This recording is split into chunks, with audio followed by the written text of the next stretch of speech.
Bienvenue dans Smart Bourse, votre double dose quotidienne de marché en direct sur Bismart. Chaque jour à la mi-journée, 12h30, 13h. Et en fin d'après-midi, désormais, la grande édition pendant 1 heure à partir de 17h. Au sommaire de cette édition de la mi-journée, un marché qui reste crispé. On le voit encore aujourd'hui avec des indices européens à la mi-journée qui sont en baisse. Une baisse de 0,5% environ pour le CAC 40. Des crispations toujours sur les mêmes sujets. La crise énergétique qui alimente bien sûr le scénario inflationniste pour demain. On voit d'ailleurs que la remontée des rendements obligataires se poursuit à plus de 1,60 pour le 10 ans américain aujourd'hui. On revient sur le 10 ans allemand autour de moins 10 points de base. On était à moins 50 points de base encore sur le 10 ans allemand au cœur de l'été. Donc on voit bien ce mouvement général de remontée des rendements obligataires avec des banques centrales qui sont prêtes à prendre un virage plus ou moins agressif en fonction des situations.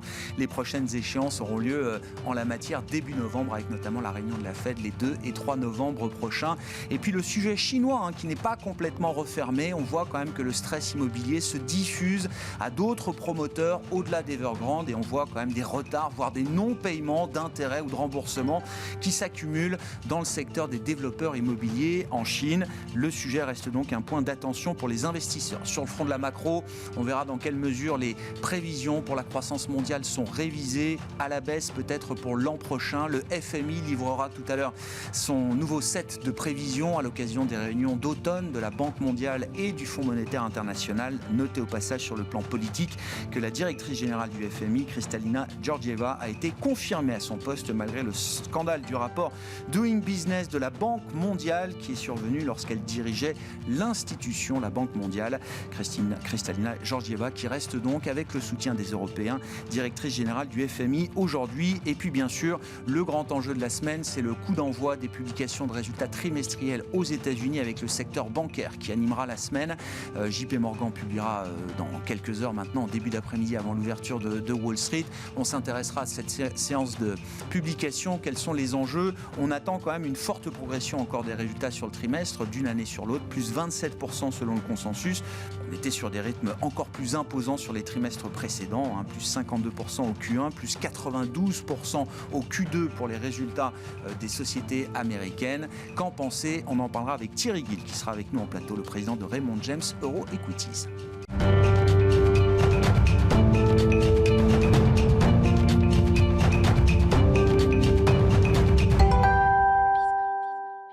Et un marché qui reste donc crispé en ce début de semaine. Les infos clés du jour à mi-séance en Europe, c'est avec Alix Nguyen.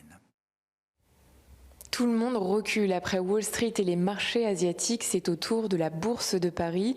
Les craintes sur l'inflation, amplifiées par la flambée des prix de l'énergie, parasitent les marchés et empêchent le goût du risque. Le tout à l'approche de l'ouverture aux États-Unis de la saison des résultats du troisième trimestre. Échéance qui rendait Wall Street nerveuse hier. Les 3 grands indices ont légèrement reculé. Les grandes banques américaines se plieront à l'exercice entre mercredi et vendredi. En France, LVMH doit publier son chiffre d'affaires aujourd'hui après clôture.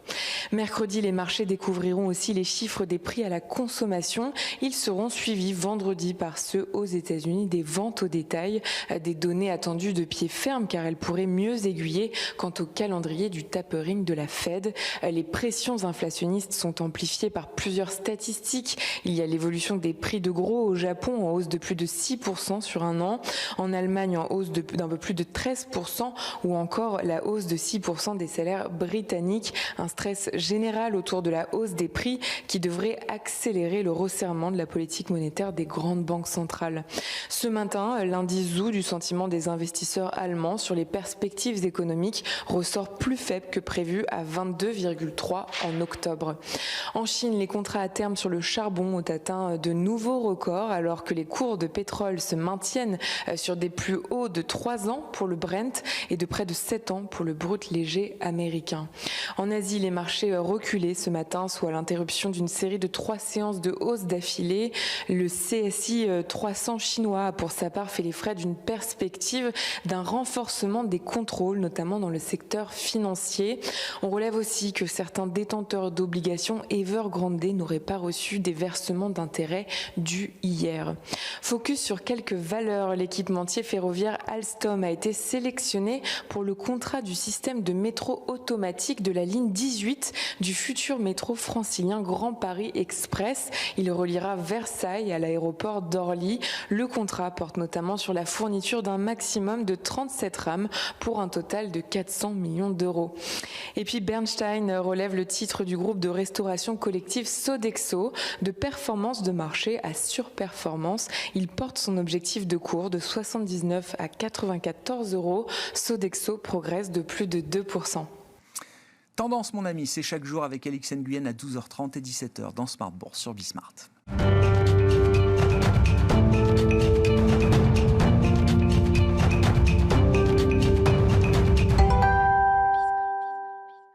Et c'est Arnaud Faller qui est avec nous par téléphone pour entamer cette demi-heure d'émission, le directeur des investissements de CPR Asset Management. Bonjour Arnaud et bienvenue. Merci beaucoup d'être avec nous. La question c'est, qu'est-ce que c'est qu'un scénario de risque aujourd'hui sur l'inflation ? Partant du constat, Arnaud, qu'on peut tous dresser que par rapport à ce qu'on imaginait en début d'année, l'inflation a atteint des niveaux sans doute plus élevés que ce qu'on anticipait, se maintient à des niveaux plus élevés pour plus longtemps que ce qu'on imaginait. Et donc partant de ce constat-là, qu'est-ce que c'est qu'un scénario de risque aujourd'hui sur l'inflation, Arnaud ? Et le point important, effectivement, c'est ça, c'est que tout le monde avait en tête, y compris les banquiers centraux, que l'inflation allait être transitoire. Et le mot transitoire, qu'est-ce qu'il signifie en termes de nombre de mois ? Est-ce qu'on n'est pas parti pour que ça dure un peu, une inflation plutôt persistante et non pas forcément que transitoire.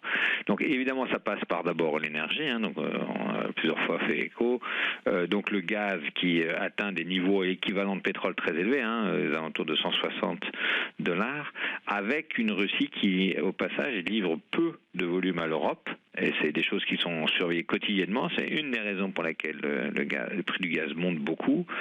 Il y a aussi d'ailleurs au passage une autre raison, les stocks de gaz ont été très bas en Europe, y compris parce que il y a eu moins de vent en mer du Nord et en mer Baltique, et donc on a dû taper dans les stocks plus tôt cette année que dans les autres années à l'approche de l'hiver.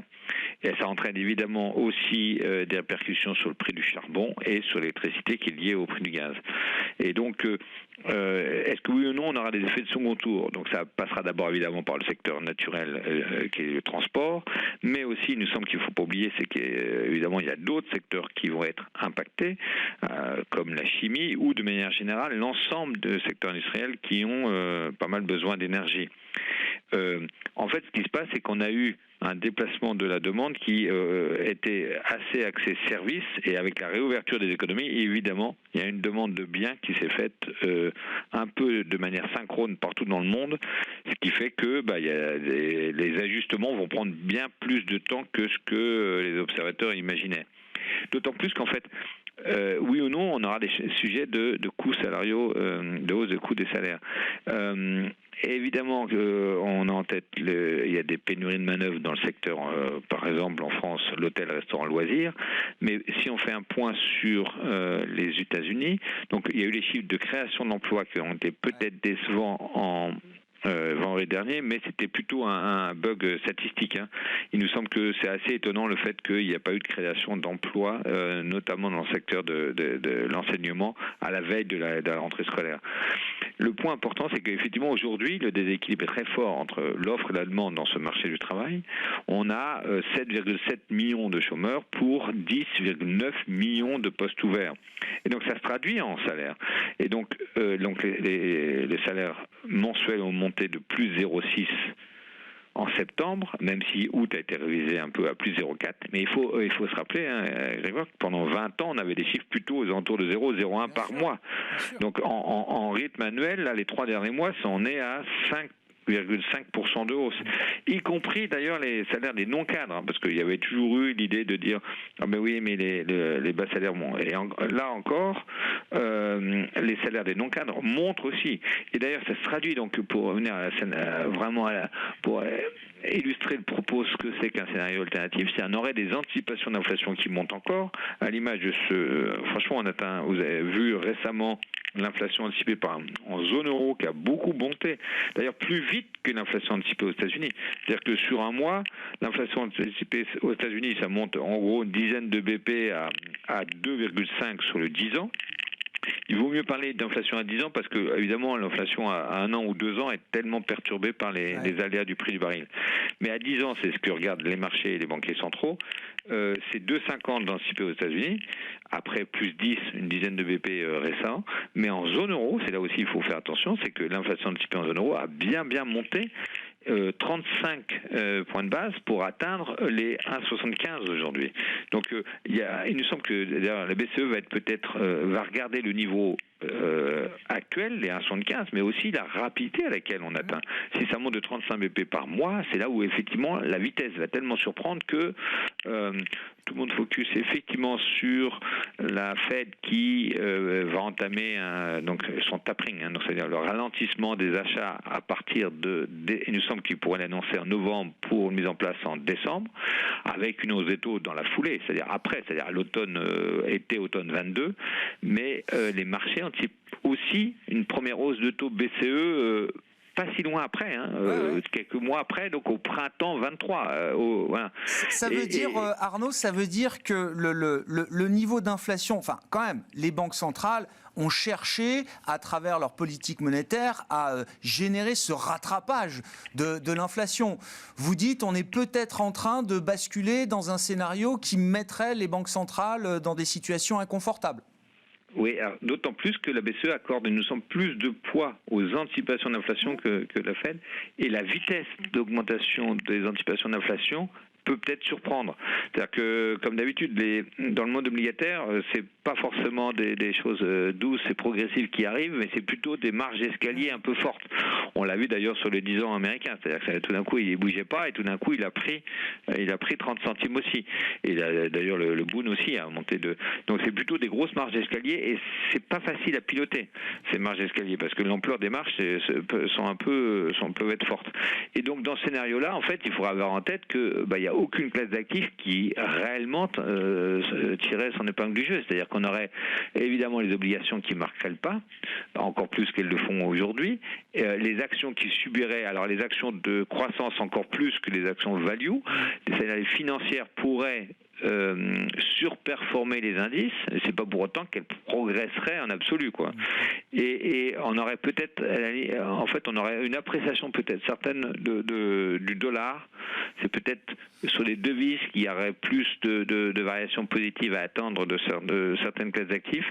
Évidemment, on pourrait jouer sur l'inflation anticipée parce qu'il y a des stratégies, d'ailleurs, qu'on a au sein de la maison CPRM, où on peut s'investir justement sur les inflations anticipées.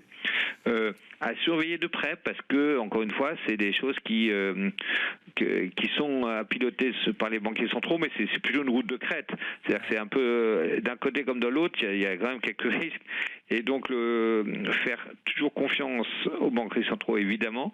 Le mot transitoire va être obligé d'être expliqué en long et en large pendant encore quelques temps de la part des banquiers centraux. Et puis, il y a le risque chinois, je le disais en introduction, Arnaud, qui n'est pas complètement éteint, loin de là, visiblement, ne serait-ce que sur la partie immobilière. On voit quand même des défauts, en tout cas des retards de paiement, de non-paiement qui s'accumulent au-delà du seul cas Evergrande. Et puis, la question tout simplement du rythme de la croissance chinoise à court terme. Est-ce qu'on a quand même regagné un peu de visibilité? Est-ce qu'on a l'idée d'un plancher peut-être pour l'économie chinoise aujourd'hui, Arnaud, ou est-ce qu'on n'y est pas encore? Non, je pense qu'on n'y est pas encore. Et en fait, le message est plutôt de prudence à court terme. Évidemment, à long terme, il y a telles capacités, tel potentiel. Mais à court terme, il nous semble qu'il vaut mieux préférer les pays développés aux pays émergents. Il nous faut la visibilité, effectivement, sur le ralentissement de la croissance chinoise. On n'est pas sûr d'avoir vu le plancher. Et deux, la régulation qui, évidemment, on voit bien que le Xi Jinping met plus en avant le front idéologique au pragmatisme économique. Et donc, ça a touché beaucoup de secteurs, la régulation, la tech, les technologies, l'éducation, les jeux, la pharmacie, et un peu, on va voir ce qu'il fait sur l'immobilier. Donc, pour l'instant, il nous semble qu'il y aura des meilleurs moments pour entrer sur les pays émergents et qu'il vaut mieux privilégier les pays développés. Merci beaucoup Arnaud, merci pour vos commentaires du jour et vos remarques de marché. Arnaud Faller qui était avec nous par téléphone, le directeur des investissements de CPR Asset Management.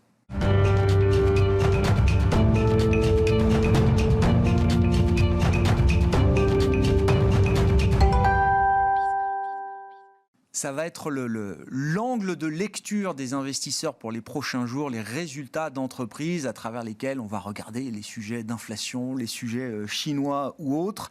Et c'est Thierry Gill qui est à mes côtés en plateau pour évoquer la campagne de publication de résultats aux États-Unis qui démarre cette semaine. Bonjour Thierry. Bonjour Grégoire. Merci d'être là. Vous êtes le président de Raymond James Euro Equities. Effectivement, alors la question que vous vous posez, je trouvais très intéressante, c'est comment comprendre que les attentes de résultats sur ce trimestre, sur l'ensemble de l'année pour les compagnies américaines soient toujours à ces niveaux-là, alors qu'on accumule quand même un certain nombre de problèmes, ne serait-ce que sur l'offre, des pénuries, des ruptures de stock, des hausses de prix de matières premières, qui doivent logiquement à un moment se retrouver dans les résultats. Une des réponses, ce sont les marges. Les marges des sociétés américaines sont assez élevées. Je parle des marges opérationnelles au sein du Standard & Poor's 500. Après le petit coup de mou qu'on a connu en 2020 sur des niveaux d'à peu près 9,5%, on est, en tout cas chez Raymond James, nos anticipations, à la fois pour 2021 qui se termine, mais pour 2022 et 2023, sont sur des niveaux compris entre 12 et 13. Donc on est vraiment sur une tendance qui devrait se maintenir, et donc on attend avec impatience les publications du Q3, parce que bien évidemment tout le monde a en tête l'impact que pourraient avoir les goulots d'étranglement et qui pourraient avoir des impacts sur les chaînes d'approvisionnement, bien évidemment. Mais je pense que ça explique en tout cas une partie des résultats qui devraient être relativement solides. Et d'ailleurs, les pré-annonces qu'on a eu jusqu'à maintenant, certes l'échantillon est assez restreint, mais on a regardé un petit peu chez Raymond James et on a plus de sociétés qui préannoncent positivement que de sociétés qui préannoncent négativement. Après, il faut voir par secteur, parce qu'effectivement, il y a un peu de poids, de mesure dans ce marché. Oui, il y aura peut-être beaucoup de dispersion, mais déjà, est-ce que les premiers éléments, alors sur une base très étroite de publication ou de pré-annonce d'entreprise, c'est pas forcément intuitif ce que vous nous dites. Non, c'est vraiment Thierry. les pré-annonces depuis en fait début septembre. C'est sur un panel de sociétés qui a publié. Le discours n'a pas fondamentalement changé là. Non, il n'a pas fondamentalement changé. Maintenant, ce qu'il va falloir voir, c'est, comme vous savez, les investisseurs ont les yeux rivés sur le Standard & Poor's 500.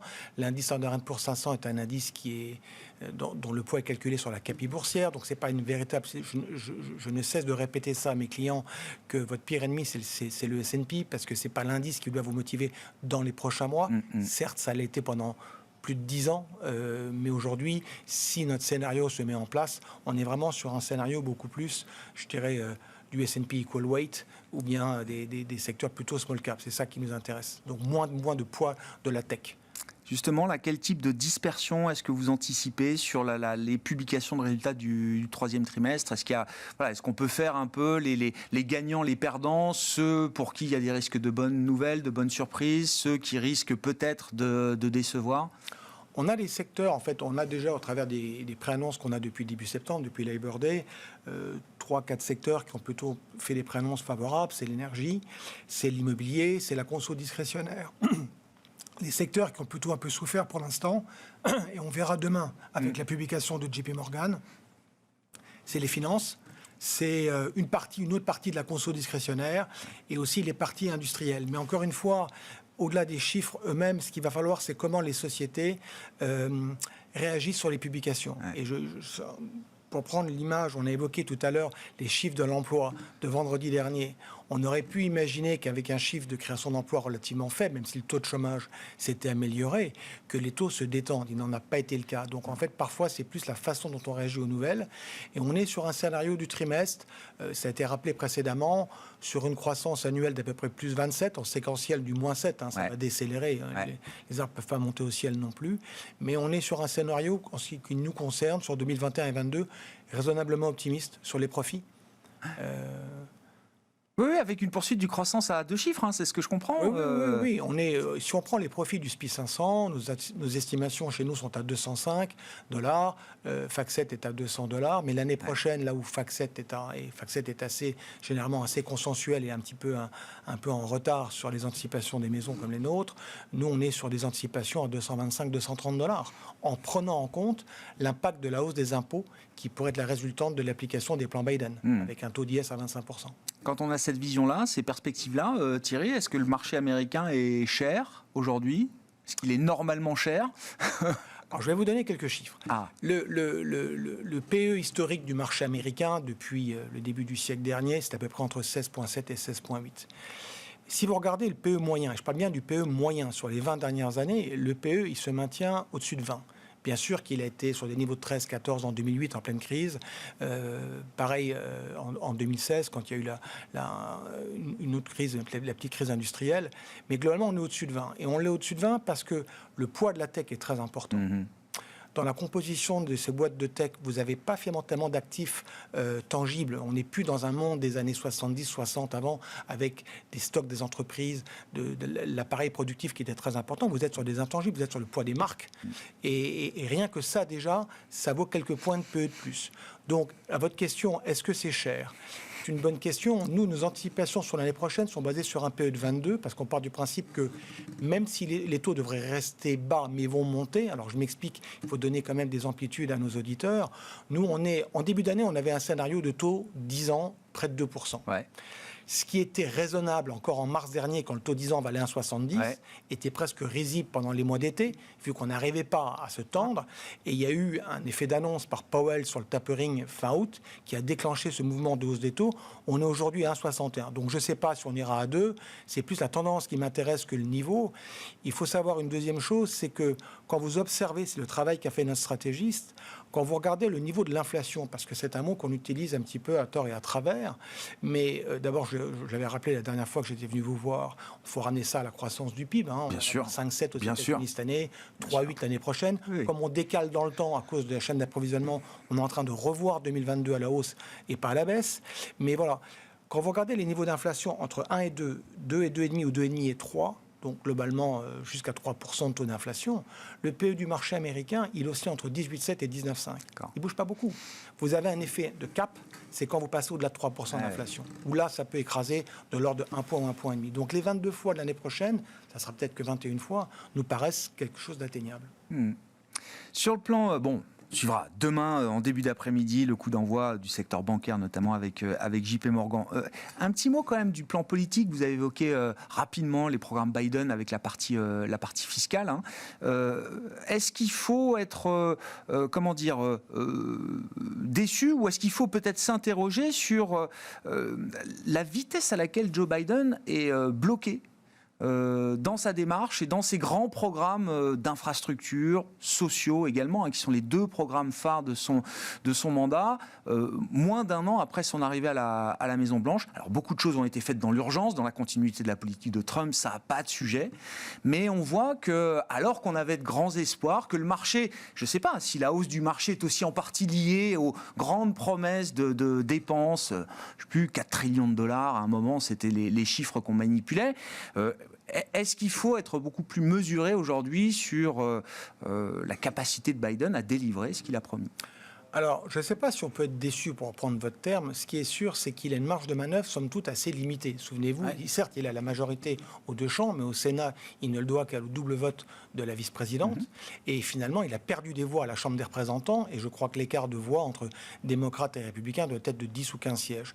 Donc, il faut quand même faire du fine-tuning. Il faut vraiment piloté. Il a été très généreux au début de sa mandature, et n'oubliez pas que le cycle politique américain est excessivement court. Le Sénat est renouvelable par tiers tous les 2 ans, la Chambre des représentants en intégralité. Donc, un certain nombre d'acteurs aujourd'hui ont déjà en tête les élections de mi-mandat de novembre de l'année prochaine. Ce qui lui laisse finalement à peine quelques mois pour faire quelque chose. Oui, alors, dans les discussions actuelles, il y a plusieurs sujets. Il y a le plafond de la dette, il y a le plan d'infrastructure, et il y a le plan que je qualifie ou qu'on qualifie un peu de plan social. Sur le déplafonnement de la dette, c'est pour moi le plus important. Enfin, en tout cas, c'est pour nous le plus important. On a gagné du temps. Les républicains sont montrés compréhensifs grâce à une procédure de vote qui, aux États-Unis, parfois se fait sur des votes au Sénat à la majorité simple et parfois sur la méthode du filibuster à 60-40. Ça a permis en fait de gagner du temps, c'est tout. Et ça nous amène au 3 décembre prochain.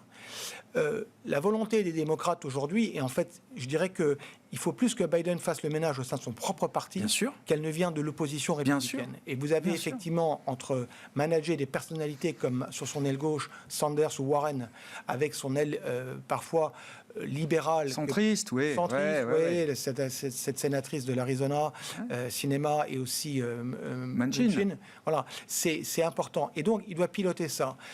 Ce que pense notre analyse politique, Ed Mills, c'est ça va passer. Ça passera dans un calendrier qui, en fait, la première étape, c'est le 31 octobre. C'est sur le plan infra, voilà, qui, lui, fait relativement consensus, même au sein des Républicains. Il avait été validé au Sénat le 10 août dernier par une majorité de plus de 60 sièges. Ça, c'est important. Il faut qu'il soit validé au niveau de la Chambre maintenant. Pour les autres, probablement qu'ils vont devoir, enfin, quand je dis ils, les démocrates, faire marche arrière sur la taille du plan. Et ils voulaient passer 3,5 trillions au tout début. Certains voulaient jusqu'à 6 trillions. On est à 3,5.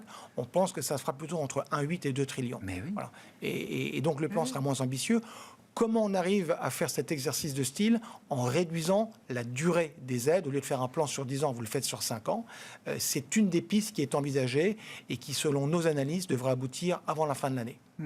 Bon, intéressant. Et le plafond de la dette, c'est quand même c'est un vrai sujet ou c'est le marronnier habituel Non, c'est un vrai sujet. Ouais. Le financement du gouvernement avec le shutdown, ça c'est quelque chose où on joue souvent et traditionnellement à se faire un peu peur. Et vous avez vu, c'est d'ailleurs tout de suite, ils ont décalé. Plafond de la dette, c'est d'ailleurs Yellen l'avait souligné avec Powell. Ouais. Cette date du 18 octobre qu'on a réussi à repousser est un vrai, pour reprendre votre terme, un éléphant dans le magasin de porcelaine. Voilà, ça peut avoir des conséquences assez graves. Comme ce serait Armageddon, en fait, à chaque fois, la réaction du marché des investisseurs est toujours de se dire, de toute façon, personne n'a envie de déplorer un défaut technique américain au 18 octobre ou au 3 décembre, donc ça n'arrivera pas. Très vite, on en arrive toujours à cette conclusion. C'est dangereux de systématiquement réfléchir de cette manière-là ? Non, mais disons, on a tous compris quel est le jeu. C'est qu'on se dit que finalement, on aura un accord, mais quelle va être la contrepartie ? Et c'est ça qu'on essaye un petit peu d'évaluer. D'évaluer. C'est ça le plus important. Est-ce que les démocrates vont devoir faire beaucoup marche arrière ?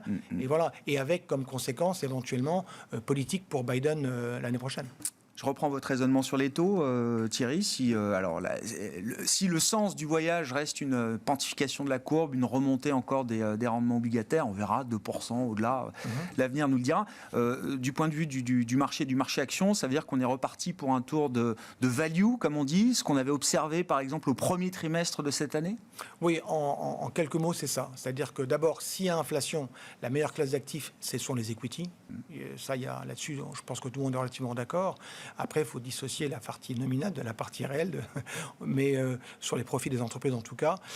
En termes de choix d'investissement, oui, c'est pratiquement, en tout cas en ce qui nous concerne, on parie sur un bis repetita de ce qu'on a eu au Q1 2021, c'est-à-dire vous privilégiez les thématiques industrielles, financières, l'énergie, c'est un vaste sujet en ce moment, une partie de la conso discrétionnaire. Ces secteurs-là ont même eu tendance, donc on est vraiment sur privilégier de la value par rapport à la croissance. Qui a beaucoup perdu en plus au cours de l'été. Enfin, je veux dire, ça a monté très fort effectivement jusqu'en début d'année. Et puis, il y a eu un petit coup de mou. Et au cours de l'été, c'est plutôt la thématique croissance qui est revenue sur le devant de la scène. Ça avait même commencé à monter avant les élections américaines. Si on regarde bien, ça avait commencé à monter en octobre dernier.